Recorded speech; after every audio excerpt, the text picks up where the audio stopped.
Sir बहुत ही amazing journey रही है। जितना प्यार मिला है लोगों का, बहुत ही खुशी होती है जब इतना ज़्यादा प्यार मिलता है। और सर मैं बीट बॉक्सिंग करता हूँ, भैया फ्लूट बजाते हैं, इतने साल से मेहनत कर रहे हैं। तो सर वो जब मेहनत लोगों का जो प्यार मिला मिला है हमारी मेहनत पे, आई थिंक वो हमें बहुत ही मज़े आए, बहुत ही आनंद आया उस प्यार को आई थिंक पाना। और सबसे बड़ी बात है सर कि हम जो कर रहे थे वो एकदम नया था। एक चैलेंज भी था कि लोगों के सामने एक ऐसा म्यूज़िक जॉनर हम लोग इंट्रोड्यूस कर रहे हैं जो पहले कभी किसी ने देखा नहीं है, सुना नहीं है। तो एक जिम्मेदारी भी थी, लेकिन जैसा हमको प्यार मिला उससे हमको बहुत कॉन्फिडेंस मिला और ये जर्नी काफ़ी अच्छी हो गई। देखा जाए अगर तो बीट बॉक्सिंग और ऐसे म्यूजिक के बारे में इतना जो है लोग इतना जानते नहीं हैं इस बारे में, तो क्या कहेंगे उसके बारे में? आप लोगों ने एक नया ट्रेंड चालू किया है। सर बहुत ही आई थिंक हिस्ट्री मेकिंग वाला सीन हुआ है, क्योंकि कभी ऐसा कुछ हुआ नहीं है वर्ल्ड में भी। आप देखोगे कभी फ्लोटिस्ट और बीट बॉक्सर कभी कोलैबोरेट नहीं किया है। तो सर ये बहुत ही आई थिंक वर्ल्ड क्लास चीज़ हुई है इंडियाज़ गॉट टैलेंट पे। और सर इंडिया का टैलेंट तो वैसे ही वर्ल्ड क्लास है, क्योंकि हमें वहाँ से इनवाइट आता है वहाँ के गॉट टैलेंट से। हम किसी को नहीं बुलाते। So India's got talent I think बहुत बड़ा मंच है। और हम बहुत शुक्रगुजार है कि उन्होंने हमें चुना और हमें विजेता बनाया। और सबसे खुशी की बात यह है सर कि इस म्यूज़िक की एक विशेषता है कि इसमें हमारे हिंदुस्तान का शास्त्रीय संगीत भी है और वेस्टर्न रिदम है। तो इसका जो साउंड निकल के आ रहा है वो ग्लोब पे छा रहा है। तो पूरे ग्लोब से हमको बहुत प्यार मिल रहा है। जजेस की बात की जाए तो जजेस से कैसा सपोर्ट मिल पाया आपको अभी तक? सर बहुत ही अमेजिंग जजेस है। बहुत ही ऐसे लग रहा था कि जब भी हम परफॉर्म करते थे कि एक फैमिली के सामने परफॉर्म कर रहे हैं हम। और कभी भी कोई प्रेशर फील नहीं किया हमने, क्योंकि जितना हमें वार्म था, जितना प्यार हमें जजेस से मिला है, सारे ही बहुत ही पसंदीदा हमारे जजेस। लाइक हम बहुत पसंद करते हैं उन्हें, क्योंकि आई थिंक सब अपनी फील्ड में महारती उन्होंने हासिल कर रखी है, महारती हैं वो। तो बहुत ही अच्छा लगा उनसे मिल के, उनको जान के। और ऑफ स्टेज भी इतना सर फन होता था। तो कोई प्रेशर हमने फील नहीं किया जब भी हम परफॉर्म करते थे। बस ये होता था कि जो हमने पहले परफॉर्म किया उससे हम बेटर परफॉर्म करते रहे और एंटरटेन करते रहे सबको। और उन्होंने ऑन ऑफ और ऑफ स्टेज हमारा हमेशा कॉन्फिडेंस बढ़ाया है। ऐसा लगता था जैसे हम अपने परिवार के सामने परफॉर्म कर रहे हैं। विनिंग मूवमेंट की बात की जाए अगर तो विनिंग मूवमेंट कैसा रहा आपका? क्या कहेंगे उसके बारे में? सर विनिंग मोमेंट सर बहुत अमेजिंग रहा, क्योंकि इतने साल से मेहनत कर रहे हैं सर भैया। 18-19 ईयर से फ्लूट प्ले कर रहे हैं, मैं 12 साल से बीट बॉक्सिंग कर रहा हूँ। तो सर वो ऐसा होता है ना कि सालों की मेहनत शायद अब लगा कि शायद रंग लाई है। तो वो एक बहुत ही अच्छा अचीवमेंट सा लगा कि क्योंकि सर क्या है, हमारे पास अल्फाज नहीं है, जो है वो धुन और ताल है। और हम पहले सर थोड़ा बैक एंड पे प्ले करते थे, बट अभी हमारे नाम से हमें इंक्वायरीज आते हैं, हमें शोज़ मिलने लगे हैं। तो सर बहुत ही स्पेशल फील कर रहे हैं कि इंडिया ने इतना ओपनली हमें एक्सेप्ट किया है और इतना प्यार दिया है। जी। सोनी ने आपको इतना बड़ा प्लेटफॉर्म दिया है। जब आप सोनी में आपने फर्स्ट ऑडिशन दिया तो क्या था उस समय, और अब आप इतने बड़े स्टार बन गए हैं, तो सोनी के लिए आपका क्या है? सर सोने के लिए मैं यही कहना चाहूँगा कि आई थिंक आपका दिल बहुत खुला हुआ है, बहुत ही आप खुले दिल के कि हमें एक्सेप्ट किया। क्योंकि सर क्या है कि आजकल बहुत घबराहट होती है नई चीज़ों को एक्सपेरिमेंट करने के लिए। आजकल वो थोड़ा फार्मूला 44 ज़्यादा चलने लगा है, बट सोनी आई थिंक मैं सोनी का तहे दिल से शुक्रिया अदा करना चाहूँगा कि उन्होंने हमें मौका दिया और हम पे विश्वास किया और लोगों तक हमें पहुंचाया भी। क्योंकि हमें जिस तरह से प्रमोट भी किया गया है सोनी के द्वारा, आई थिंक वो काबिल तारीफ़ है। क्योंकि सर लोगों तक जब तक पहुंचेगा नहीं तो लोगों को पता कैसे चलेगा कि उन्हें एक्सेप्ट करना है नहीं करना। So thank you so much Sony. तो I think let let complete. ये इंडियन हिस्ट्री में, इंडियन रियलिटी शो की हिस्ट्री में पहली बार ऐसा हुआ है कि ऐसा कोई म्यूज़िक जॉनर इंट्रोड्यूस हुआ है। और हम बहुत खुश हैं कि भगवान ने हमको ये मौका दिया, सोनी ने ये हमको मौका दिया, इंडियाज़ गॉट टैलेंट ने ये मौका दिया। Thank you so much. मैं जैसा कि आप जानते हैं कि India's got talent first of all एक बहुत बड़ा मंच है। उसमें कंपटीशन लेवल ऑब्वियसली बहुत एक्सट्रीम होगा। तो आपका क्या कहना है उस कंपटीशन लेवल के बारे में जो आप लोगों ने फेस किया? मैम टू बी ऑनेस्ट हमने कभी सोचा ही नहीं कि कंपटीशन है। बस हमारा एक ही एम था कि हमने जो पहले परफॉर्मेंस दी है उससे बेटर परफॉर्म करना है। सारे लोग अपने ही लोग थे, तो ऐसे कभी कंपटीशन फील नहीं हुआ। क्योंकि मैम आर्ट बहुत सब्जेक्टिव है। आपको कोई आर्टिस्ट पसंद हो सकता है मुझे ना पसंद हो, तो बहुत सब्जेक्टिव है। Of course it's a competition, but at the end of the day हम बस खुद से बेहतर करना चाहते थे और वही हमारा एम रहा। एंड आई थिंक इसलिए हमारी परफॉर्मेंसेस हमेशा एनहांस होती रही। And I think that's why we are the winners of India's got talent season 9. Show के आपकी जर्नी की बात करते हैं, कांग्रेचुलेशन जीतने के लिए, और 4 जजेस थे शो के, मैं सबके नाम लूंगा, आपका बेस्ट मोमेंट होगा क्या था उन जज के साथ में, बताइए. स्टार्ट विद बादशाह. हम उनके गोल्डन बजर थे तो उन्होंने सबसे पहले गोल्डन बजर दिया हमें, उन्हीं की वजह से हम आई थिंक हमने ट्रॉफी जीती है. Shilpa Shetty. Very warm, very kind, very loving, बहुत लविंग है ना. बिल्कुल ऑफकोर्स. मनोज सर के बारे में. मनोज सर मतलब ऐसे हैं कि उनको देख के लगता नहीं, वो जैसे ऐसा लगता है कोई बड़ा भाई हमारा सामने चला आ रहा है. तो बड़ा भाई जैसे एक कॉन्फिडेंस फूंक देता है ना आपके अंदर, वो अपने शब्दों से हमारे अंदर ऐसा कॉन्फिडेंस फूंकते थे कि हमको परफॉर्म करने में बहुत मज़ा आता था. And Kiran ma'am. Kiran ma'am तो देखिए हम दोनों की बहुत ज़्यादा फेवरेट है. हमने इतनी मस्ती करी है मैम के साथ, और मैम की सबसे खास बात ये कि मैम फ़ोन यूज़ नहीं करती. तो अब हम भी फ़ोन यूज़ नहीं करते थे, तो जो उनके साथ इंटरेक्शन था वो बहुत ज़्यादा रहा, और बहुत मज़ा है उनके साथ, मतलब बात करके, इंटरेक्ट करके, और बहुत लविंग है वो, बहुत काइंड है. ऐसा लगता था जैसे हम अपनी माँ के सामने परफॉर्म कर रहे हैं. जो दो डिफरेंट टैलेंट फॉर्म्स हैं आपके, उसको आपने फ्यूजन बना के प्रेजेंट किया, जहाँ से आप आते हो now you are successful, events मिल रहे हैं, ऑन मिल रहे हैं. अभी भी लोग हैं तो स्ट्रगल कर रहे हैं, तो उनको क्या मैसेज देना चाहोगे एक्सप्लेनेशन के तौर पे? सर आई थिंक जो म्यूज़िक कर रहा होता है वो स्ट्रगल नहीं करता, वो सिर्फ म्यूज़िक कर रहा होता है, ये मेरा मानना है.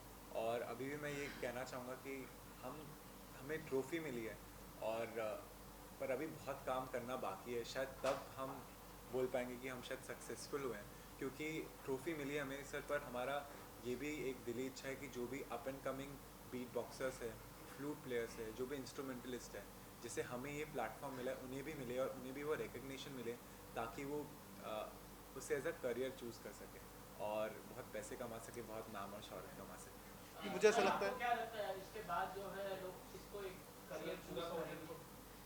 सॉरी, क्वेश्चन पूछ. हाँ, मैं कह रहा था कि अगर कोई भी चीज़ विदाउट स्ट्रगल के अगर मिलती है तो मुझे लगता नहीं है कि बहुत दिन तक रुकती है. तो अगर ठोकर खा खा के अगर आदमी आगे पहुंचता है तो उसको पता रहता है कि मुझे कैसा रहना है, कैसे आगे बढ़ना है. तो हमारे गुरुजी कहते हैं, गुरुजी पंडित हरिप्रसाद चौरसिया जी, कि मैं स्ट्रगल मैंने किया और मैं आज भी स्ट्रगल कर रहा हूँ, जबकि वो पद्म विभूषण है, उनके पास किसी चीज़ की कमी नहीं है. तो वो कहते हैं कि मैं स्ट्रगल को एंजॉय करता हूँ, और मैं चाहता हूँ कि मैं स्ट्रगल करता रहूँ, जिससे मुझे सीखने को मिलता रहे. आपको क्या लगता है सर कि आपके जीतने के बाद लोग और आएंगे बीट बॉक्सिंग पर इसमें presentation में? सर बिल्कुल आएंगे, क्योंकि आई थिंक जिस तरह से सोनी ने प्रमोट किया, इंडियाज़ गॉट टैलेंट ने हमें प्रमोट किया है, आई थिंक फॉर श्योर आएंगे, क्योंकि सर ऐसा प्लेटफॉर्म खड़ा कर दिया जहाँ पे हमें अब सोचने की ज़रूरत नहीं है कि हमें ज़िंदगी में क्या करना है, क्योंकि हमें पता है कि अब हम क्या करने वाले हैं. और जिस तरह से हमें इवेंट इंक्वायरीज़ आ रही है, या लोग हमें लाइक इवेंट की डेट शिफ्ट कर रहे हैं अगर हमारी डेट्स अवेलेबल नहीं है, तो ये सर सब सोनी और इंडियाज़ गॉट टैलेंट की बदौलत है. और हमें कोई डाउट नहीं है कि ऐसा अभी किसी के मन में डाउट होगा कि एज अ करियर हम चूज़ कर सकते हैं या नहीं. थोड़ा बहुत परफॉर्मेंस अगर आप कर सकते हैं हमारे लिए. सर बिल्कुल कर देते हैं. मैम का क्वेश्चन ले लेते पहले एक बार.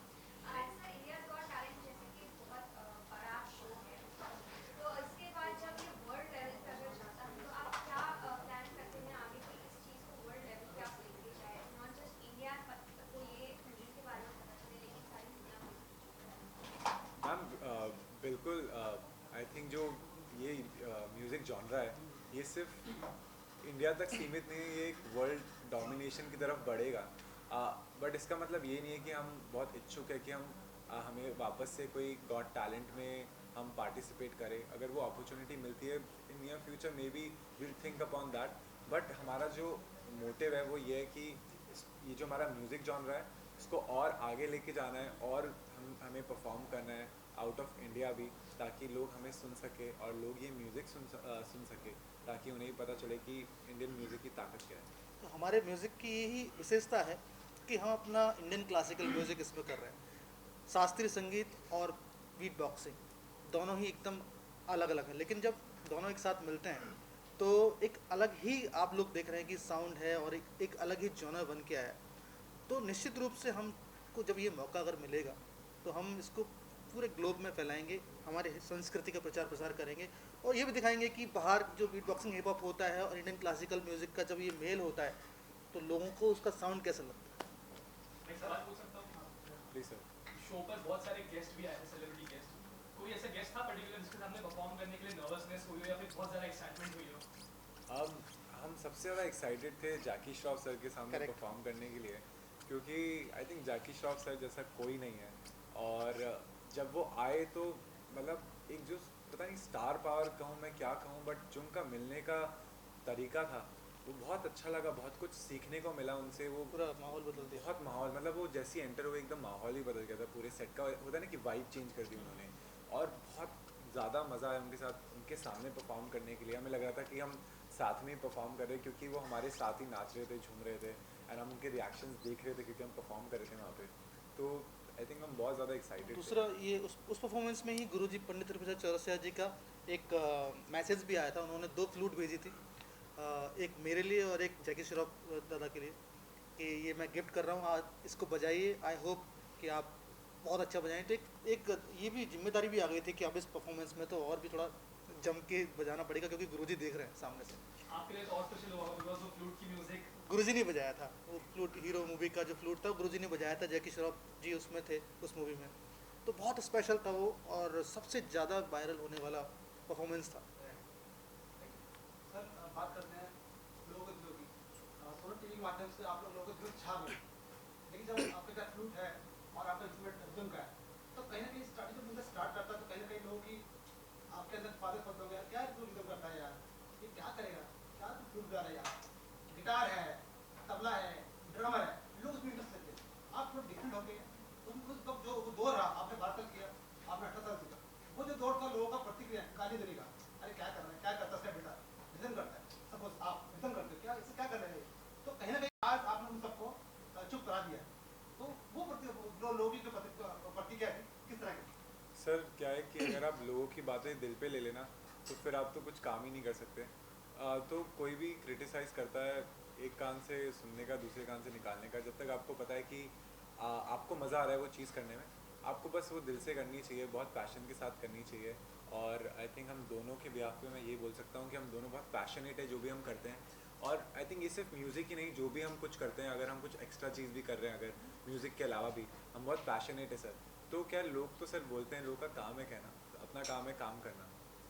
करेक्ट सर, मैं ये कहूँगा कि मैं भी ऐसी एक जगह से आता हूँ, ऐसे छोटे शहर से आता हूँ जहाँ पे लोग ये पूछते थे अभी कुछ साल पहले, 2-3 साल पहले तक भी पूछते थे, जबकि मैं बहुत काम करता था, कि क्या बांसुरी में भी कैरियर हो सकता है, क्या इसमें आप पूरा ज़िंदगी भर निकाल सकते हो। तो मैं काम कर रहा था, लोग जानते नहीं थे, लेकिन इंडियाज़ गॉट टैलेंट में आने के बाद ये इतना नाम जब मिला तो लोगों को पता चला कि नहीं यार इसमें भी कुछ हो सकता है। तो शुरुआत से ही जब मैंने शुरू किया था तब से ही बोलते थे सब लोग, लेकिन मुझे एक चीज़ महसूस हुई कि अगर आप किसी को शिद्दत से चाहते हो, प्यार करते हो, किसी चीज़ को बहुत प्यार करते हो, तो फिर आप वो काम करने के लिए चोरी भी कर सकते हो। तो मैं चोरी चोरी अभ्यास करता था। तो फिर जब प्यार करते तो आपको वो टाइम पता नहीं चलता है, 1 घंटा भी ऐसे निकल जाता है जैसे 1 मिनट पहले अभ्यास शुरू किया। तो 8-8, 10-10 घंटे प्रैक्टिस कर करके यहाँ तक पहुँचे, और फिर आज वो आशीर्वाद है गुरुओं का कि आज हमको ये ट्रॉफी मिली है। सर रियलिटी शोज की बात की जाए तो सर रियलिटी शो की बात की जाए तो रियलिटी शो में हम देखते हैं कहीं ना कहीं कोई इमोशनल एंगल रहता है। तो इस शो के बारे में क्या कहेंगे आप, कोई इमोशनल एंगल था कहीं पे? क्योंकि लोगों को रियलिटी शो ज़्यादातर होते हैं कि वो लोग इमोशनल एंगल देखते हैं ताकि टीआरपी बढ़ सके और ऐसा हो सके। तो आप क्या कहेंगे? हाँ जी सर, आई थिंक क्या है कि हम जो इंडियंस हैं ना बहुत इमोशनल है, इमोशन से बहुत ज़्यादा कनेक्ट करते हैं और ये सारी चीज़ें। बट सर मैं हमारे लिए तो यही बोलूँगा कि हमारे पास हमारी कोई स्टोरी नहीं है सर। हम तो टैलेंट पे आए थे, टैलेंट पे खेल के जा रहे हैं यहाँ से और ट्रॉफी उठा के लेके जा रहे हैं। तो हमें इमोशंस जो हैं वो हमारे शो से ज़रूर जुड़े हैं। जो हमारे वहाँ पे लोग हैं, इवन जो क्रू है जिनके साथ हमने काम किया है, आई थिंक सर उन सब ने हमें बनाया है। तो हमारे जो इमोशंस हैं सर, हमारे इमोशंस उनसे जुड़े हैं। बाकी इमोशंस जो है या स्टोरीज़ होती है सर वो सबकी होती है, and we do sympathise with every one and whatever they have gone through. But at the same time हम जब आए थे सर, हमारा मोटिव ये था कि हम जीतने आए और सर हम जीत के जा रहे तो बहुत खुश हैं।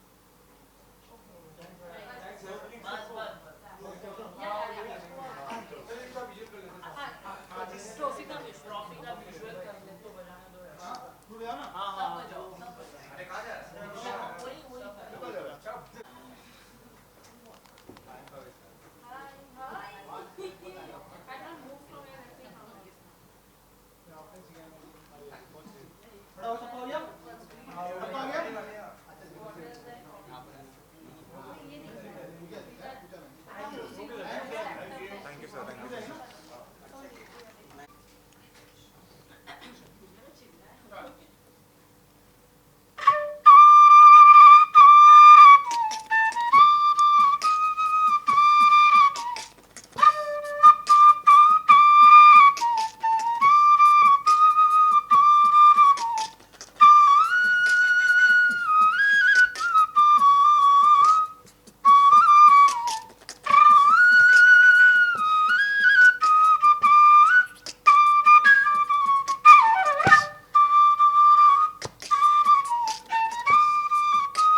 मैं बस ये कहना चाहूँगी कि जो प्यार और जो लोगों का साथ मैंने कमाया इस शो पर आकर और इंडियाज़ गॉट टैलेंट के थ्रू, इस जर्नी के थ्रू, हर एक एपिसोड में हर एक गाने में मेरा परफॉर्मेंस बस टीवी पे आता था और उसके 1 घंटे बाद हम देखते थे कि वीडियो ट्रेंड कर रहा है और जो व्यूज़ हैं वो एकदम ऐसे जा रहे हैं कि मतलब जिसकी कोई सीमा नहीं है। तो ये सारी जो चीज़ें हैं, ये जो प्यार आप सभी लोगों ने मुझे दिया है, ये जो साथ आप सबका मैंने इस जर्नी में जो पाया है, इसके लिए बहुत बहुत दिल से धन्यवाद। और आप सबका मैं जितना थैंक यू कहूँ उतना कम है।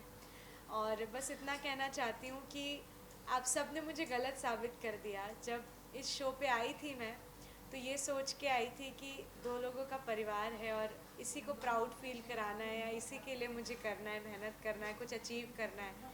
पर आप सब लोगों ने मेरा परिवार बन के, आप सब लोगों ने मुझे एक परिवार के सदस्य जैसा इतना प्यार दे के मुझे इतना इतना इतना ब्लेस्ड फील करवा दिया कि अब अगर मैं मेहनत करती हूँ, अगर अब मैं कोशिश करती हूँ, ट्राई करती हूँ या कोई नया गोल अपनी लाइफ में लाती हूँ, कुछ भी चीज़ के लिए अगर मैं प्रयास करती हूँ, तो मेरे मन में रहता है कि अब 2 लोगों का छोटा सा परिवार नहीं, बल्कि 2 लाख या 20 लाख या जितना भी बड़ा आप अमाउंट इमेजिन कर लो, उतने लोगों को प्राउड फील कराने की जिम्मेदारी मुझ पर है।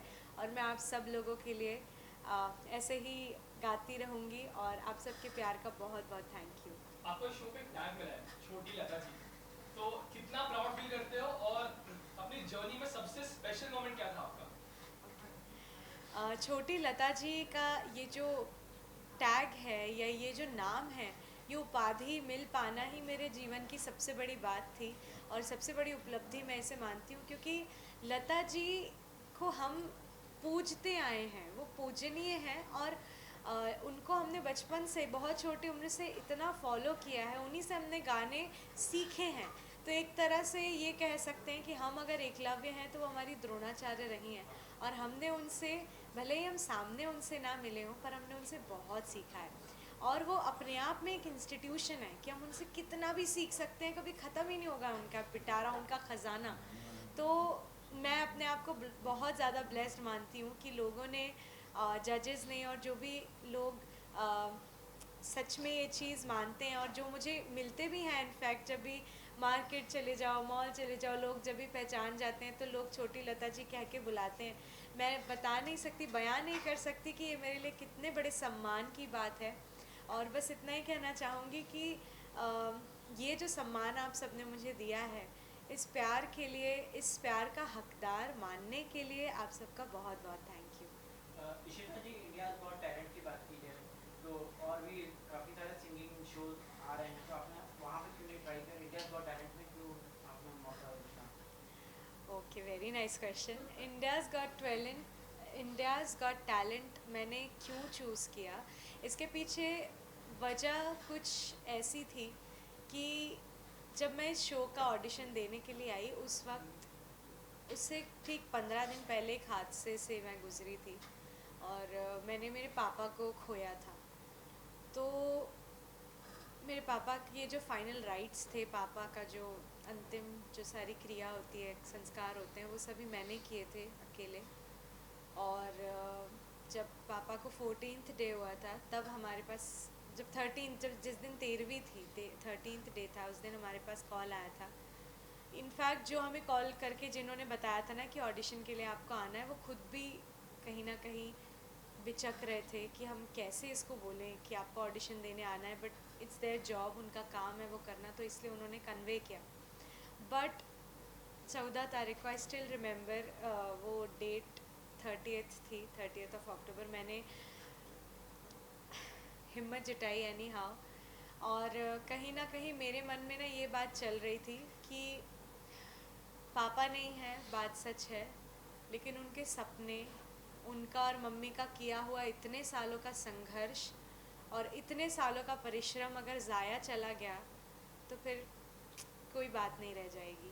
और इंडियाज़ गॉट टैलेंट वो पहला ऐसा, एक कहते हैं ना उम्मीद की किरण, तो इंडियाज़ गॉट टैलेंट एक उम्मीद की किरण बन के हमारे सामने खड़ी थी। क्योंकि ऐसा होता है कि ऐसे स्थिति में जब इंसान बहुत अकेला हो जाता है, या 13th डे ना 13th डे हुआ था, 13वां दिन हुआ था, और बहुत हम अकेला महसूस कर रहे थे और कहीं ना कहीं टूटते ही जा रहे थे दिन ब दिन दिन ब दिन। तो हमें बहुत ज़्यादा ज़रूरत थी कि हमको इस माहौल से बाहर निकलना पड़ेगा। अगर हमको मेरे पापा के देखे हुए उन सपनों को अगर मुझे साकार करना है, उन्हें सच बनाना है, तो उस माहौल से निकलना मेरे लिए बहुत ज़्यादा ज़रूरी था। तो इंडियाज़ गॉट टैलेंट, सब लोग कहते हैं कि तुम क्यों दूसरे सिंगिंग रियलिटी शोज़ में क्यों नहीं गई, तुम इंडियाज़ गॉट टैलेंट में ही क्यों आई। तो मैं ये मानती हूँ कि इंडियाज़ गॉट टैलेंट में आने का एक सबसे बड़ा रीज़न ये भी था कि यहाँ पर आपको ना टुगेदरनेस और एक कामराडरी देखने को मिलती है, क्योंकि कंपटीशन में जब दो सिंगर खड़े होते हैं तो आपस में लड़ाई की भावना होती ही है कि अगर इसने मेरे से अच्छा गाया तो जाहिर सी बात है कंपटीशन आएगा। हमारे शो भी क्या था कि मेरे कंपटीशन में या मेरे साथ में कंटेस्टेंट्स में कोई मैजिशियन था, तो कोई सैंड आर्टिस्ट था, कोई स्टंट्स करने वाला था, कोई एक्रोबैटिक्स था, तो इतना कोई डांसर था, डांस ग्रुप था, क्रू था। तो ये सारी ना इतनी वैरायटीज़ थी कि एक ना टुगेदरनेस की भावना बनती है और सारे लोग ना मिलके सिर्फ ये सोचते थे कि हम कैसे अपने शो को एकदम बहुत अच्छा बना सकते हैं, हम अपना 100% कैसे दे सकते हैं। तो यहाँ पे आके ना मुझे सिर्फ एक कंपटीशन नहीं मिला, एक परिवार मिला। सभी लोग ने मतलब कोई लड़कों का ग्रुप है तो मेरे भाई बन गए, कोई बहुत सारी लड़कियों का ग्रुप है मेरी बहनें बन गई, छोटे बच्चे मुझे दीदी बुलाने लगे। तो एक तरह से एक जो अकेलापन था हमारे जीवन में वो कहीं गुम ही गया, वो अकेलापन ही कहीं गायब हो गया। तो इसलिए इंडियाज़ गॉट टैलेंट की मैं हमेशा बहुत शुक्रगुजार रहूँगी। और एक चीज़ मैं हमेशा मानती हूँ कि जो होता है अच्छे ही के लिए होता है।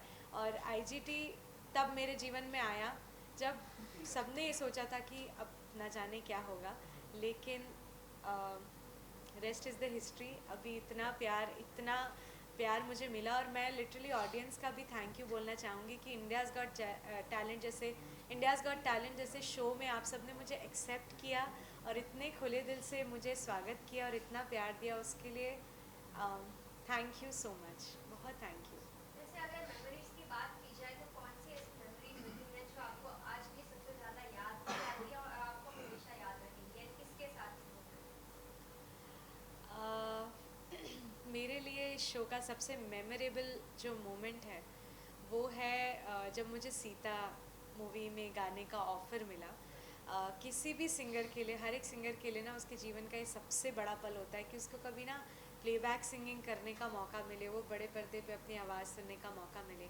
तो मैं जहाँ से आती हूँ, छोटा सा हमारा शहर है जबलपुर, मध्य प्रदेश। और हमारे यहाँ क्या होता था, हम जब भी थिएटर्स में जाते थे और कोई भी मूवी देखने के लिए जाते थे, तो जब पूरा हॉल खाली हो जाता है, लाइट्स ऑन हो जाते हैं और वो नाम चल रहे होते हैं सबके, तब मेरे मम्मी पापा बस हम अकेले तब मेरे मम्मी पापा हम बस अकेले बैठे हुए होते थे पूरे हॉल में और जल्दी जल्दी हम सबके नाम पढ़ने की कोशिश करते थे।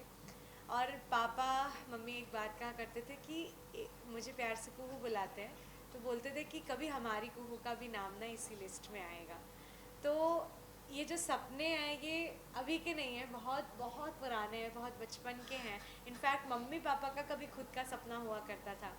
तो वो जब मैंने सामने से मतलब मनोज मुंतशिर सर ने कमेंट ही नहीं दिया, सबसे पहले ये बोला कि मैं एक फ़िल्म कर रहा हूँ द इनकारनेशन सीता, तो मैं चाहता हूँ कि आप आवाज़ बनोगे सीता की। और मतलब एक तरह से ना दुनिया थम गई थी मेरे लिए और वो सारी चीज़ें, वो सारी मेमोरीज़ मुझे याद आ रही थी कि कैसे ये सब हुआ करता था। और लिटरली मेरे लिए सबसे मेमोरेबल मोमेंट और सबसे बड़ा जिसे मैं कहूँ मेरे लाइफ की सबसे बड़ी खुशी, ये सीता वाला मोमेंट था।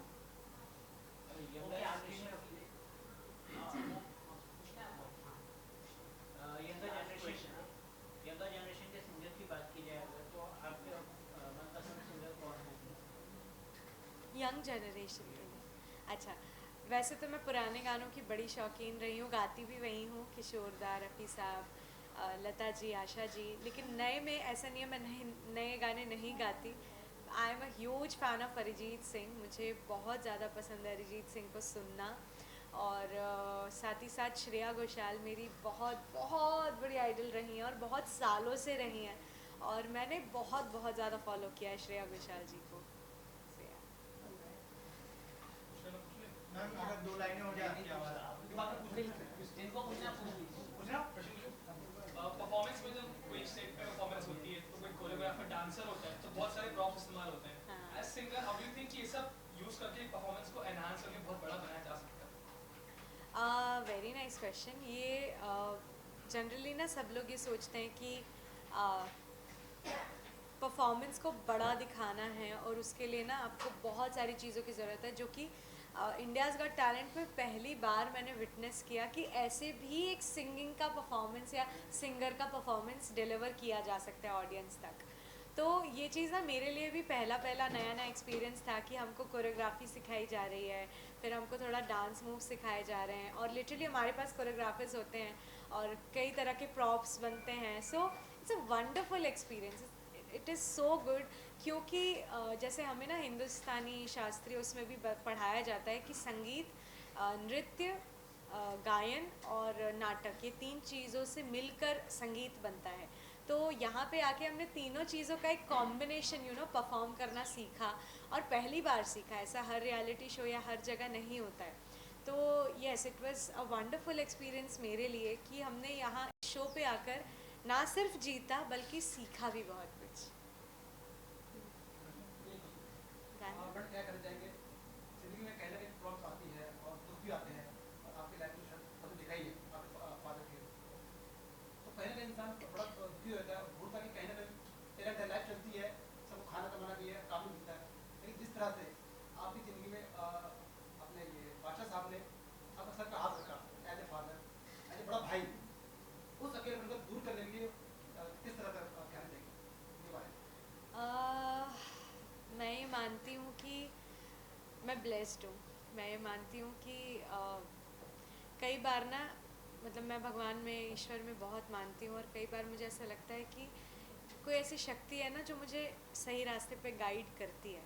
नहीं तो एक ऐसी लड़की जिसने 13 दिन पहले अपने पिता का दाह संस्कार किया है, उसके मन में ये चीज़ आना कि उसे रोना नहीं है और अपने पिता का सपना साकार करना है, उसके मन में ये आना कि अभी बहुत सारे सपने हैं जो अधूरे छोड़ गए थे पापा, उन्हें पूरा करना है, जिसके मन में ये आ जाता है अचानक से कि उसकी माँ ने भी तो जीवन भर इतना संघर्ष किया, उसकी माँ ने भी तो इतना कुछ देखा है, उसका क्या। ये मुझे नहीं लगता कि ये शायद ये मेरी खुद की सोच रही है, मुझे नहीं लगता कि ये मेरे दिमाग में खुद से आया, ये कोई डिवाइन एक शक्ति रही है जिसने मुझे ऐसा गाइड किया। तो मैं इसलिए अपने आप को बहुत ब्लेस्ड मानती हूँ। और जिस तरह से फिर लोगों का मुझे प्यार मिला, बादशाह सर का मुझे इतना प्यार मिला, उन्होंने मुझे अपनी छोटी बहन बनाया, तो मैं ये मानती हूँ कि पता नहीं, पर मैं ये मानती हूँ कि टचवुड बोलना नहीं चाहिए, लेकिन मैं ब्लेस्ड हूँ, और ईश्वर ने भले ही छीना है अगर कुछ, तो बदले में दिया भी बहुत भर के है, दिया भी बहुत कुछ है, ऑडियंस दी है मुझे। पहले मैंने जैसे कहा ना कि 2 लोगों का परिवार लेके आई थी, आज लाखों का परिवार लेके जा रही हूँ, तो ये मेरे लिए बहुत बड़ी उपलब्धि है और मैं बहुत खुश हूँ। अगर 2 लाइनें हो जाए आपकी आवाज़। एक आखिरी, आलिया भट्ट और रणवीर की शादी हुई है, उनके लिए कोई अरे एक गाना, अरे यार प्लीज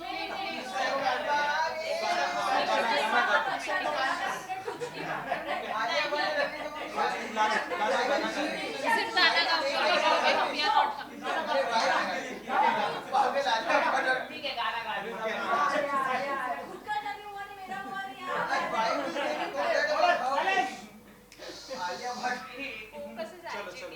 ज्यादा बोला चलिए मैम, एक गाना। तो जिस गाने ने मेरी ज़िंदगी बदल दी और जिसको आपने सबसे ज़्यादा प्यार दिया था, वो उसकी कुछ लाइनें। तू जहाँ जहाँ चलेगा मेरा साया साथ होगा, तू जहाँ जहाँ चलेगा मेरा साया साथ होगा, मेरा साया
अरे यार चाहिए तो बोलो